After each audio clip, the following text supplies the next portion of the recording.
جو بھٹو صاحب کے زمانے میں تھی یا محترمہ کے زمانے میں جو پیپلز پارٹی تھی، اس میں ایک ہمدردی کا جذبہ تھا محترمہ میں. اب میں آپ کو ایک مثال دوں. محترمہ پہ جب حملہ ہوا کراچی میں، جس میں وہ مطلب اٹیمپٹ تھا وہ، تو اس جو باڈی گارڈ وغیرہ تھے وہ سارے لیاری کے نوجوان تھے. ہاں اس میں 22 نوجوان مارے گئے. ہاں بالکل 22 نوجوان مارے گئے. بالکل. پھر انہوں نے جو ہے محترمہ کو بلاول ہاؤس میں جو ہے وہ ایک لحاظ سے وہاں کہا کہ بھائی سیکورٹی کا مسئلہ ہے، آپ باہر نہیں نکلیں. آپ کو یقین نہیں آئے گا، محترمہ نکلی وہاں سے راتوں رات نکلی، اور جتنے گھر تھے آپ کسی سے بھی پوچھ لیں، 22 خاندانوں کے گھروں میں گئی. اس سے بڑا اثر ہوا. وہ ایک لحاظ سے جو ہے لوگوں نے کہا کہ ہم تنہا نہیں ہیں نا. اتنا بڑا نام اور محترمہ جیسی شخصیت کسی گھر میں جائے غریب آدمی کے. تو پیپلز پارٹی میں یہ کیوں ہوا؟ پیپلز پارٹی میں کیوں ہوا، اس کا جواب تو آج کے لوگ دے سکتے ہیں کہ ایسا کیوں ہوا. بلکہ جو پیپلز پارٹی کے جو تجزیہ نگار ہیں، جو کیونکہ پارٹی کے اندر بھی جو ہے ایک آڈٹ سسٹم میرا خیال ہے ہوتا ہے، میرا خیال ہے انٹرنل آڈٹ کے لحاظ سے، تو وہ خود جائزہ لیں کہ کیوں ایسا ہوا، کیوں ایسا ہوا. حالانکہ لیاری میں ابھی تک آپ گاڑی کہہ سکتے ہیں پیپلز پارٹی کی، لیکن پیپلز پارٹی کا جو رشتہ ہے نا عوام کے ساتھ، میں سمجھتا ہوں اس کو مضبوط ہونا چاہیے. وہ کمزور پڑ گیا ہے کیونکہ محترمہ، میں وہی تو پوچھ رہا ہوں کمزور کیوں پڑ گیا؟ کمزور اسی وجہ سے کہ محترمہ نہیں رہی، کوئی ہمدرد نہیں رہا، کوئی وہاں دکھ سکھ سننے والا نہیں رہا. وہ اس زمانے میں جتنے ترقیاتی کام ہوتے تھے وہ اب شاید نہیں ہو رہے. اگر ہو بھی رہے ہیں، دیکھیں زرداری صاحب کے زمانے میں بھی کافی کام ہوئے، ٹھیک ہے نا، سیوریج کا کام ہوا. اور بھٹو صاحب کو کیوں لوگ لائک کرتے ہیں، یہ بھی بہت بڑا سوال ہے. کیوں ابھی تک وہ دلوں میں ہے؟ اس کی وجہ یہ ہے کہ بھٹو صاحب کے آنے سے پہلے لیاری ایک جو ہے ایک بالکل ہی پسماندہ علاقہ تھا.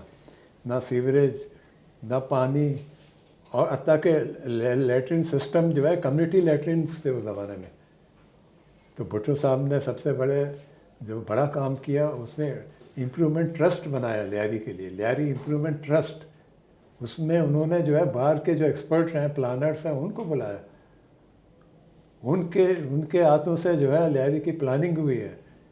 اور لیاری میں جو ہے جتنے ترقیاتی کام ہوئے ہیں ان زمانے میں، وہ آپ یوں سمجھ لیں 100% جو ہے اسپیسیفیکیشنز کے مطابق ہوتے تھے. اور سیوریج لائن کا یہ ہوتا تھا کہ ہم جب چاکی واڑہ جاتے تھے تو ایک بارشوں کے بعد ایک مہینے تک پانی جمع رہتا تھا. تو یہ جب تک بھٹو صاحب رہے یہ ترقیاتی کام ہوتے رہے. سڑکیں بھی بننی شروع ہو گئیں، اور جیسے ابھی ہاسپیٹل ہے، جنرل ہاسپیٹل ہے، اور بہت سے پروجیکٹس ہیں اس زمانے میں شروع ہوئے. اب یہ ہوا کہ وہ نہیں رہے یا وہ زیادہ مصروف ہو گئے اسلام آباد جا کر، تو اس میں پھر ظاہر ہے وہ رفتار جو ترقی کی اسلام آباد تو بھی ہوتی تھی، لیکن انہوں نے روزگار کا ایک دروازہ کھولا لیاری والوں کے لیے. آپ تصور کریں، ایک تو اسٹیل مل بنانا بہت بڑا کارنامہ تھا بھٹو صاحب کا. وہاں پہ جہاں اور لوگ لگے تو لیاری کے بھی لوگ وہاں لگے سروس میں. بھٹو صاحب کا ایک کارنامہ یہ کہ انہوں نے جتنے ڈپارٹمنٹس تھے، کیونکہ نیشنلائز کیا تھا انہوں نے، جتنی صنعتیں تھیں یا جو ہے یہ بینکس تھے، تو سب کو کہا کہ بھئی آپ اپنے ڈپارٹمنٹ میں فٹ بال جو ہے سیکشن بنائیں اور لیاری کے پلیئرس کو لیں.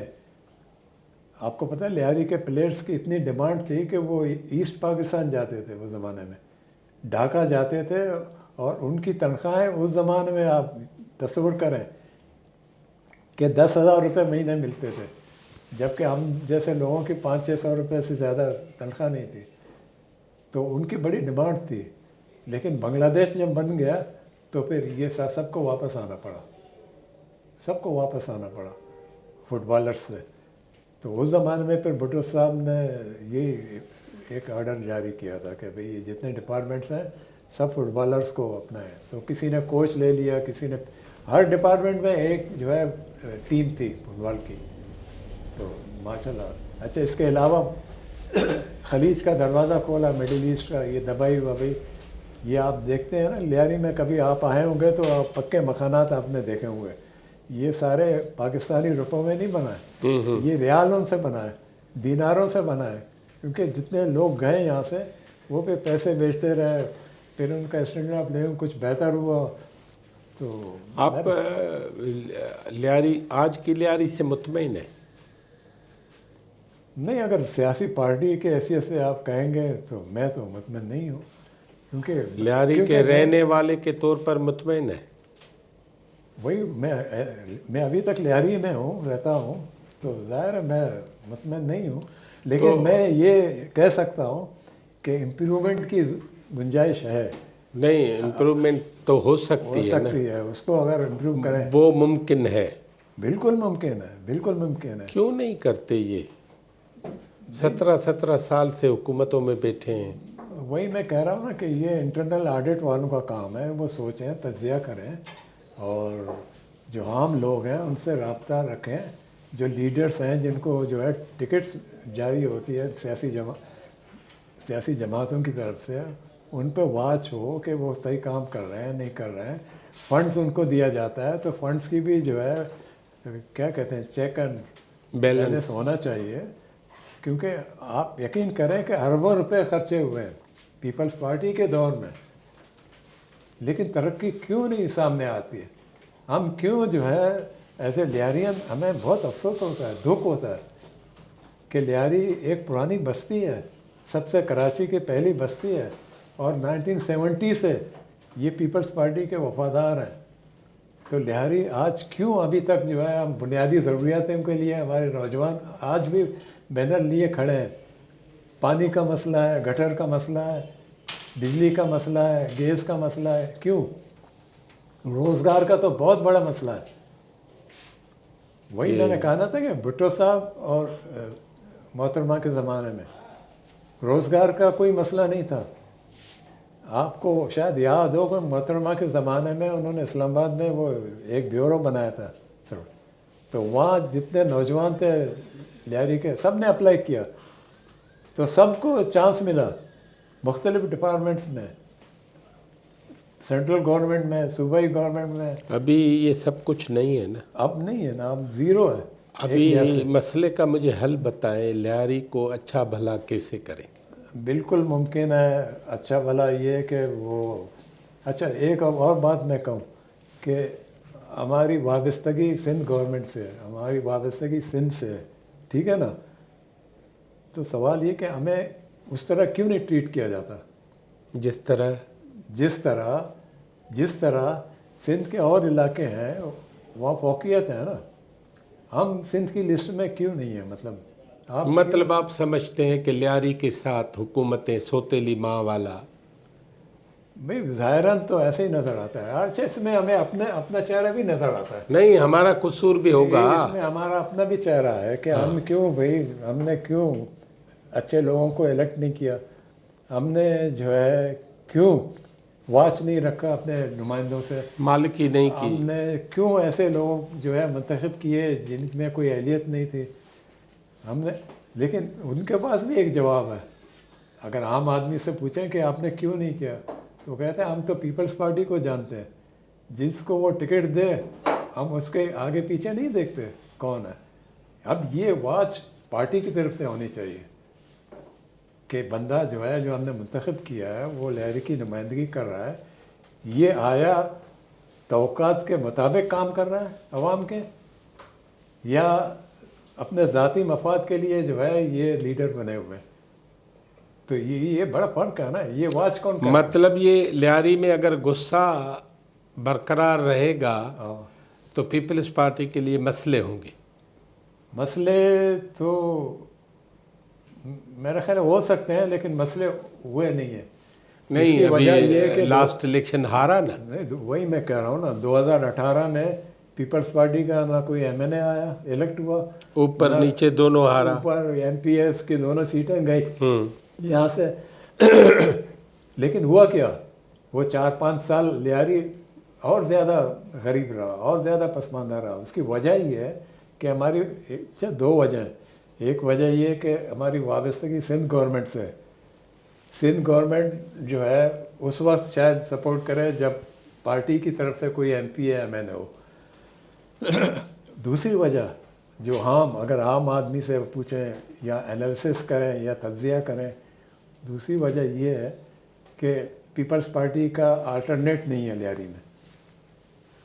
پیپلز پارٹی کا آج تک جو ہے کوئی آلٹرنیٹ، کوئی سیاسی جماعت ہے نہیں.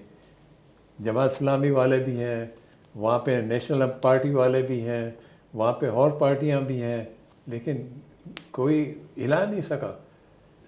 اگر 2018 میں ووٹ نہیں دیا تھا تو سوال یہ کہ وہاں جو وہاں کے شہری ہیں وہ ووٹ دینے جائیں تو کس کو دیں؟ چلے ہمیں پیپلز پارٹی صحیح نہیں ہے تو پھر ہم کس کو ووٹ دیں؟ کوئی پارٹی ہو نا آلٹرنیٹ. 2-4 انڈیویجولس تھے انہوں نے بڑا ٹف مقابلہ کیا، لیکن وہ پارٹی نہیں تھی نا. اچھا، مجھے آخری سوال کا جواب دیں. لیاری کا جب بھی نام آتا ہے تو لیاری، وہ تو عبداللہ ہارون بھی ادھر رہتا تھا، جی جی کھڈے کے مولانا صادق بھی رہتے تھے اور دوسرے لوگ بھی رہتے تھے، لیاری کے بہت سارے لوگ، بہت سارے پہلوان، بہت سارے اس کے پلیئر فٹ بال کے. بالکل تو انہوں نے ملک کا ملک مشغولی کا نام کی، روشن نام کیا. روشن کیا. لیکن لیاری میں اندھیرا ہے. ویسے بجلی آپ کے پاس کتنا ٹائم ہوتی ہے؟ یہ اچھا ہوا آپ نے یہ پوچھا نہیں کتنے عرصہ نہیں ہوتی ہے. نہیں، کتنے تو گھنٹے آتی ہے؟ ہم پر بڑا رحم کیا بجلی والوں نے، ہمیں 7-8 گھنٹے مل جاتے ہیں اچھا، 24 گھنٹے میں. تو 2 حصے نہیں دیتے، ہاں، ایک حصہ دیتے ہیں. اور ان کا کہنا یہ ہے کہ جو کے ای ہے الیکٹرک کا جو ادارہ ہے وہ سندھ گورنمنٹ کا کوئی ادارہ تو ہے نہیں، سرکاری ادارہ تو ہے نہیں. ہم مفت میں آپ کو کیوں دیں؟ ٹھیک ہے، واقعی کیوں آپ دیں؟ پیمنٹ جو ہے کیوں نہیں کرتے؟ ایک سوال ان کا بھی ہے اور جائز سوال ہے، ظاہر ہے. اس معاملے میں ایک میٹنگ ہوئی تھی چیف منسٹر صاحب کے پاس، لیاری کے تمام لیڈرز تھے اس میں ہمیں بھی بلایا تھا، میں بھی تھا وہاں پہ. تو وہاں پہ جو کے ای کے الیکٹرک کے بڑے بڑے لوگ آئے تھے، جو سی ای او ہے، جو ہیڈ ہیں وہ بھی تھے اور اپنے پورے اسٹاف کے ساتھ. تو وہاں یہ مسئلے چھڑے. تو انہوں نے کہا کہ لیاری جو ہے ہمارا قرض دار ہے 14 ارب روپے کا. تو اسی دوران میں چیف منسٹر صاحب نے کہا کہ آپ کچھ گنجائش نکالیں ان کے لیے. اور تو انہوں نے یہ کہا جو مجھے یاد ہے کہ سی ایم صاحب آپ کہتے ہیں تو ہم کر دیتے ہیں، لیکن آپ گارنٹی تو دیں کہ پیمنٹ ہوگی، آپ کریں گے یا یہ خود کریں گے، اس کی گارنٹی تو ہمیں دیں. تو بات بس آئی گئی، اس کے بعد وہی حال ہے، بلکہ 2-4 گھنٹے اور بڑھ گئے اس میٹنگ کے بعد. تو یہ حالت ظاہر ہے. اس کے علاوہ لیاری کو ہم اس لیے، لیاری سے ہمیں پیار ہے کہ ہماری پیدائش وہیں ہوئی ہے، ہمارے جو بڑے ہیں ان کی پیدائش وہاں ہوئی ہے. یہ ہماری جو سماجی سوچ فکر ہے یا تھوڑا بہت سیاسی فکر ہے، نظریات ہیں، وہ صرف وہیں سے ہمیں ملی ہے. اور ہم کراچی بیس پہ سوچتے ہیں، کیونکہ لیاری کو ہم کراچی سے الگ نہیں کر سکتے. لیاری الگ کوئی جزیرہ تو نہیں ہے، لیاری کراچی کا حصہ ہے. اور کراچی میں اگر حالات صحیح ہوں گے، امن ہوگا، تو لیاری میں بھی امن ہوگا، سکون ہوگا. اور ظاہر ہے ہماری وابستگی کراچی سے ہے اور کراچی ظاہر ہے سندھ کا حصہ ہے. تو اس سلسلے میں پیپلز پارٹی کو، سندھ گورنمنٹ کو، یا میں نہیں سمجھتا کہ وفاقی گورنمنٹ کا بھی شاید کچھ ہاتھ ہے کراچی کو بنانے میں، تو ان سے بھی مطلب ہم تو یہی گزارش ہی کر سکتے ہیں نا. لیاری کے عوام بیچارے اور کیا کر سکتے ہیں؟ زیادہ سے زیادہ جو ہمارے نوجوان ہیں وہ بینر لے کے کھڑے ہو جاتے ہیں کہ بجلی دو، منشیات ختم کرو، پانی دو، گٹر کا مسئلہ حل کرو، روڈ یہ بناؤ. جب سے ہم نے ہوش سنبھالا ہے یہ ہم نے سنا ہے. تو ہمیں کوئی حق نہیں کہ ہم 2-4 قدم اور آگے بڑھ جائیں. ویسے لیاری آپ کا خیال کیوں نہیں کرتے؟